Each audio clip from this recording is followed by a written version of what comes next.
Okay, we're going to kick off and we're going to look at empathy this time, because over the last 10 years there's been about 1,500 books on the positive influence and power of empathy. And I'm here with Sven, and we're going to explore some of these aspects of empathy, because it comes into our work quite a lot. People are automatically assuming empathy is what I need, this is a great thing, and I'm going to base it a little bit on and play devil's advocate on one of the recent articles in The Listener that describes an approach that is against all of that, and it's called Against Empathy, a book written by Professor Paul Bloom. And it's exploring some really interesting ideas around empathy, or the lack of empathy. And so I want to talk to you, Sven, about that today and see if you agree with the article. First of all, Paul is very adamant that we are misusing empathy in the Western world. It's using us. And do you think? Yeah, I guess, as we've often discovered, empathy is a complex topic, and it's definitely one that we don't understand as clearly as sleep. And even the language is a little bit confusing. I'm strongly of the view empathy is largely a good thing. So Against Empathy immediately caught my attention. Well, what do you mean? And the first thing I think that comes up is that Paul Bloom, his research in fact is focused on sympathetic acts. Our work has largely taken a view that empathy is us learning to understand others. And as some of the recent research says, we can understand someone at a physical level. We can match posture and how we nod together. We can understand each other at an emotional level. I can read your expressions, hear your tone of voice. And if I'm really present, I'm able through a different part of my brain to get at least a thin slice view of what you might be thinking now. And you, me. So that process of understanding each other is what we've traditionally termed empathy. I think what people often misunderstand empathy for is being kind. And in fact what Paul Bloom is talking about is where I feel so bad about someone suffering, I act out of sympathy. And his research shows that those acts mostly have bad outcomes. From the beggar in the street who's been looked after by a whole criminal industry, to when I give in to my teenagers, to some of our aid programs. He articulates in detail how these are actually doing more damage than good.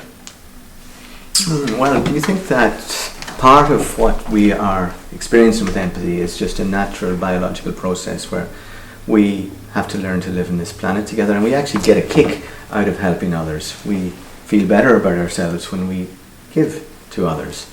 And there's some University of California, I think it was, did a study on this, where people of lesser means often give more. And absolutely, yes. To charity, and so we often think of philanthropy as being a rich person's game. Well, actually, most of the charity that's given are from people who are of more simple means. So is there a kick in it for us, rather than thinking that we are... But that's not empathy. That is altruism. So when I act with goodness and generosity towards someone, that's altruism. Now that altruism, or some call it compassion, can be skillful or unskillful. I would suggest that's fish love, as one rabbi speaks about. He said, you are given to me because of what I'm getting in return, not because I'm giving unconditionally. So if there's a condition involved that I will feel better about myself in giving to you, surely that is not empathy or altruism. That's selfish. I want to feel better. Sure, I think that's a perfectly reasonable point of view, and I think that can actually be viewed as a double benefit. So the fastest way for me to be happy is actually to make you happy. Because the process of making you more happy, successful, peaceful in your life will actually give me more happiness, peace and success. So skillful altruism is a win-win. It's inseparable.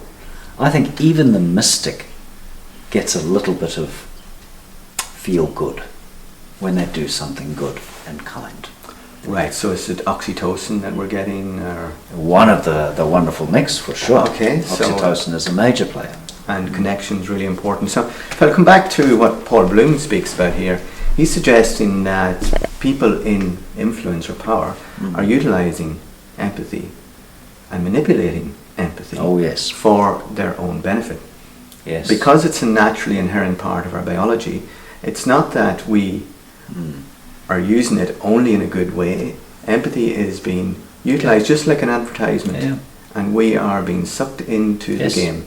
I'm 100% so with you. I can see that he's absolutely right in what he's saying. Even if I watched X Factor and they'll tell me a nice sob story of how they have, gone through trouble in the past and perhaps had difficulty that I can relate to, immediately I'm feeling more. Yes, and you want to give. That's right. You're inspired. I want to vote for them. Yeah, I like them. So I think there are two threads that are really worthwhile us just sort of gently exploring over time. And the one is, Simon Baron Cohen, he has been particularly vocal on exactly what you're saying, that in fact there are evil people, and these evil people can see what you need and manipulate it. And evil actually enjoys manipulating you to see you suffer, ultimately. Oh, is there not evil in all of us, Sven? Is that not the dark and the light, the shadow that we all contain, the blind spot that we have? I think that's right, but I think, what we see with people who are psychopathic or practice antipathy is they like other people's suffering. So speaking about antipathy, and I think about my children and the stages of growth they go through. And sometimes, and I'm describing antipathy as the enjoyment of watching another suffering, which perhaps some children do actually enjoy, making their siblings suffer or whatever it might be. It's a stage of development. Would you agree? Yeah, I think that's a really important concept to add to empathy. It's an evolving process. A learned process. Both inherent. So we, as you pointed out right in the beginning, there's no ways you and I'd be here unless our ancestors had been empathic, connected, worked as a team. It's the only way we survived. So clearly the most empathetic seem to have got through the tricky parts of our evolution. But there's also no question from current research that empathy continues to develop and evolve. And that can be accelerated. In short bursts of practice, such as 6 weeks, you can improve your emotional and your cognitive empathy. Which comes first? Wow, I'm sure there are many different views here. I don't have a view personally. I think some of us connect to the emotional, very heart, and we might be the people who say, I feel, how do you feel? Others of us might start much more cognitively. So I say, what do you think about? Well, I think. And you'll notice this in our dialogue. Some people are very cognitively oriented, others are much more empathically oriented. Both are channels to understanding each other. And I think to be well-grounded and being altruistic, we probably need both. Well, on that point, I was really fascinated with Paul Bloom's work, where he describes how empathy is utilized to create separation, and probably more on a emotional empathy, where we suddenly feel safe if somebody thinks and does as we do, and we clump together in what might be known as the in-group. And if you're not in the in-group, you're automatically excluded, or in the out-group, and to be avoided, you're dangerous. Absolutely. And so our younger generation are now being exposed to this separation, where certain races or cultures or religions are in the out-group, so they're tagged as evil or bad, being utilized by us, and we are recreating this separation that we are from kids again. Oh, I'm way more hopeful than you. So I see it happening right now? No, I think, well, I'm naturally xenophobic, You look like me, and, we grew up in the Northern Hemisphere, and, we're together, and the others are not. That's there for sure. But I think what's happened, if we were just to walk down the street today, we're seeing people of all cultures, all religions, every day. That's right. 100 years ago, you never saw that. Our kids are living and working and at school multiply diverse people. I think that's very exciting, and I think it's forcing the practice of empathizing, of seeing other perspectives, much more than when we were at school with each other, for example. I agree to a certain extent, but when we turn on our TV and we see somebody suffering in Afghanistan or in Syria, and we are automatically detached in some way, because we don't relate to them in an empathetic way as we would to somebody that is like not as us. much. Yeah. And even people, and Professor Engelman did some research in this, that people of a like or similar creed or country will automatically empathize in physically and biologically in the. Of course. Even atheists empathize with 10,000 years of evolution. And this is where we feel safe. No, I think we're accelerating into a new age of at least respecting different religions, different cultures, different languages, different beliefs. I think we've come a long way. You just watch a movie from the 50s on any issue such as homosexuality. What was happening was brutal. We'd never do that today. We've come a long way. It's wonderful. Right, but I think there's something really important in what Bloom is saying and what you're saying, is that empathy can be used to make us do stupid things. He's crystal clear on that. Many of us would not agree that that's empathy. We would term it empathic distress. In other words, as I see someone suffering, like the beggar in the street, I feel terrible. How's it possible that they are suffering so much? I feel grief in myself because of their suffering. And that empathic distress leads me to act unskillfully. And I give some money. And of course that just brings the next broken-legged kid to the street. And I think Bloom fails to give a clear articulation between empathy that's genuinely understanding difference, respecting, getting a feeling for someone, a thought as to how someone works, and empathic distress, where I just want to stop my pain by giving you whatever I can. That's unskillful.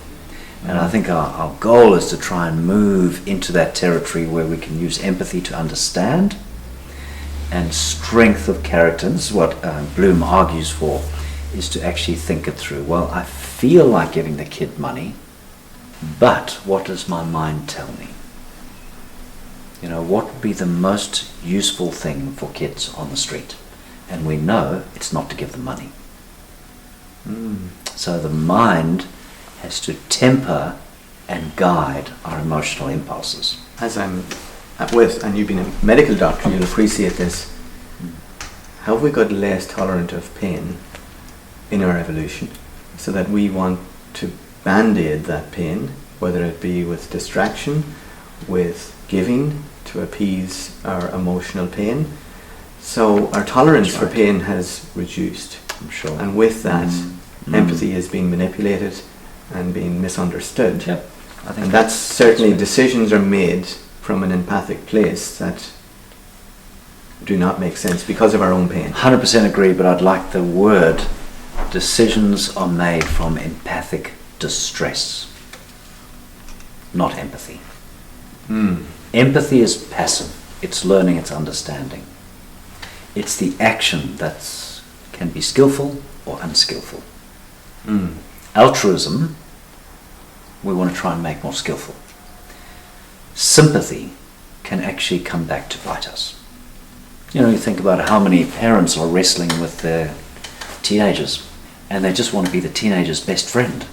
That's right. And that means they're not doing the skillful thing, which is saying, no, you may not do that, you must do this.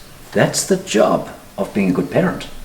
All right, we're being the brain for an immature person who's still wrestling with emotion. And if we abdicate that parental guidance, we leave our kids much less well prepared for their lives. So it's been described as tough love then. Yes, Or could say that. compassion is also being described as tough love. And when I think about compassion then, some describe it as loving kindness, or in the medical profession, for instance, it's described as, well, if you can bring loving kindness and a desire to reduce suffering to the... And Dr. Robin Youngson down in Raglan is a strong supporter of take time and think about your patient. As a doctor, is it the relief of suffering, or is it the taking time that's more to the fore? And is it compassionate? These are great questions. And remember, the original idea of medicine was to be a little bit detached. So to take time, but not allow yourself to have too much emotional empathy with your patients. So you could really use your mind more skillfully. And it's interesting, if you flip that on yourself, and let's say I'm going onto the table for surgery, do I want a very calm, clear head, or do I want someone who's going to say, oh, don't want to cut. Oh, this is a whole other topic that we have to get into then, because the surgeon will make his decision emotionally, even before cognitively. He will sense what he needs to do. Yeah, but the surgeon has to regulate the emotions. That's very strictly, because to cut anyone's body, you and I really, well, in the past I could do it, but you and I today wouldn't do that very well. That's right. Very true. So I'm thinking of, even in business, some business leaders I remember back in the UK, I remember hearing the quote, at the end of the day, keep the emotions away, out of the boardroom. And can you ever do that? Can you completely detach yourself? Empathetically, what we're speaking about here is that you can't. It's part of our evolution. Yes. Empathy is part of how we connect and feel for another. Good or bad, how it's utilised, it doesn't matter. It is a natural part of evolution. Yes. Compassion, perhaps, is an extra layer upon that. But then when we're working together in the workplace, in the boardroom, we're told, detach, become just a brain, and ignore everything else. Yeah. And maybe that's the place. Look, I think it's a fair point, and I think it's one of the strengths of Bloom's work is that there's a very important role in a complex world for a clear mind, for cognitive guidance to our emotional impulses. But I think we have to stay involved. We have to stay sensitive to each other. When we cut that emotional connection and drive with the mind, that's when we really can do damage. And I think we know that to be the case. So, like the doctor metaphor, it's maybe, Declan, this is going to hurt. So I'm acknowledging it's going to cause you pain. I'm feeling for you, with you. But I'm quite clear about what's going to happen. And it's the right action. And it's guided by a whole body of knowledge. I would hope that you don't cry with me. Yeah, exactly. You can hold yourself together. So that mirror neurons has to be tempered and regulated. Absolutely. And maybe that's a good place to end this conversation. Thanks, Sven. Thank you.